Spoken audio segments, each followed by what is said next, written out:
काम तो सभी करते हैं, लेकिन सफल व्यक्ति का उसी काम को करने का ढंग अलग होता है।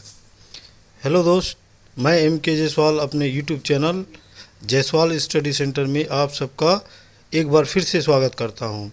कहानी है एक व्यापारी का। उसके 3 पुत्र थे। उसने अपने जीवन में कठोर मेहनत और निष्ठा से व्यापार में बहुत तरक्की की थी। ऐसा कहे कि उसने अपनी यात्रा शून्य से शुरुआत कर अब एक नामचीन व्यक्ति बन गया था। व्यापारी उसकी उदाहरण देते थे और उसी की तरह बनना चाहते थे। अब उसकी उम्र अधिक होने के कारण वह अक्सर बीमार रहता था। उसे हमेशा अपने व्यापार की चिंता रहती थी। वह सोचते रहता था कि अपने व्यापार की बागडोर किसके हाथ में दे। एक दिन वह निर्णय करता है कि अपने तीनों पुत्रों को बुलाकर परीक्षा लिया जाए। यह मन में सोचकर वह तीनों लड़कों को अपने कमरे में बुलाता है और उसके कमरे के बाहर खिड़की से एक आम का पेड़ दिख रहा था जो आधा लगभग सूख गया था।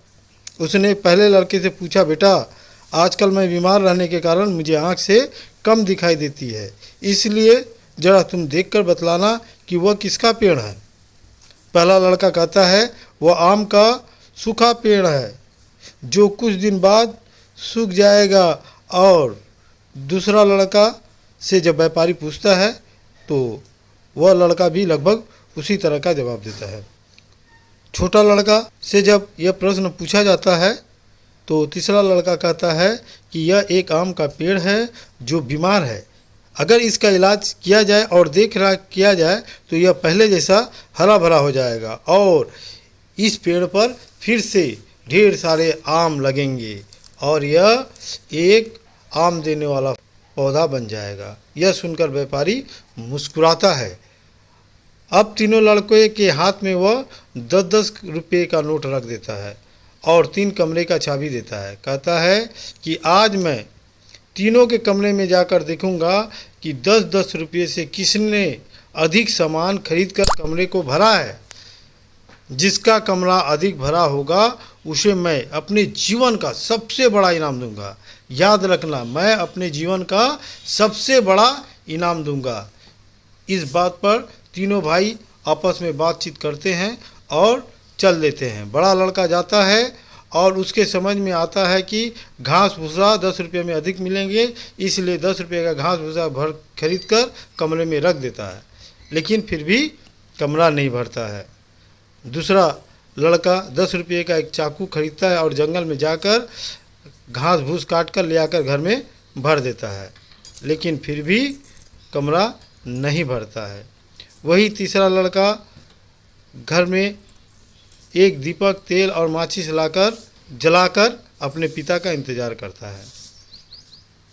तीनों भाई बैठकर पिताजी के इंतज़ार कर ही रहे थे कि पिताजी उधर से आते हैं और कमरे में जाते हैं। सबसे पहले वे बड़े लड़के के कमरे में जाते हैं। कमरा घास फूस रखा था, लेकिन उसका कमरा अभी भी नहीं भरा था। इस पर पूछते हैं कि कमरा कहाँ भरा है। इस पर लड़का सर झुका लेता है। फिर दूसरे लड़के के कमरे में वो जाते हैं कमरा देखने के लिए। वह भी पूरा भरा हुआ नहीं था और उससे भी पूछते हैं कि कमरा कहाँ भरा है, तो वह भी सर झुका लेता है। फिर छोटे बेटे के कमरे में की ओर चल देते हैं, दोनों बेटे के साथ। उसके कमरे में एक दीपक जल रहा था। उसे देखकर दोनों भाई ठहाका मारकर हंसते हैं और कहते हैं, अरे बेवकूफ़, अगर कुछ समझ में नहीं आ रहा था कि क्या खरीदूं तो हम लोग से पूछ लिया होता। इस पर पिताजी पूछते हैं कि बेटा, तुमने क्यों कोई सामान नहीं खरीदा, तुम्हारा कमरा तो बिल्कुल खाली है। इस पर छोटा लड़का मुस्कुराते हुए पिताजी से कहता है, मैंने आपके दिए 10 रुपये से रोशनी खरीदे पिताजी।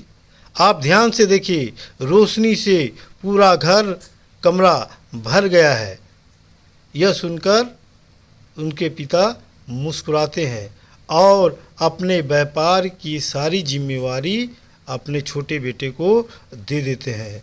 सच है दोस्तों, सफल व्यक्ति का सोच और कार्य करने का तरीका अलग होता है। यह था आज की कहानी। अगर यह कहानी आपको अच्छे लगे तो लाइक, शेयर और मेरे चैनल को सब्सक्राइब जरूर कीजिएगा। तब तक के लिए नमस्कार। जय हिंद, जय भारत।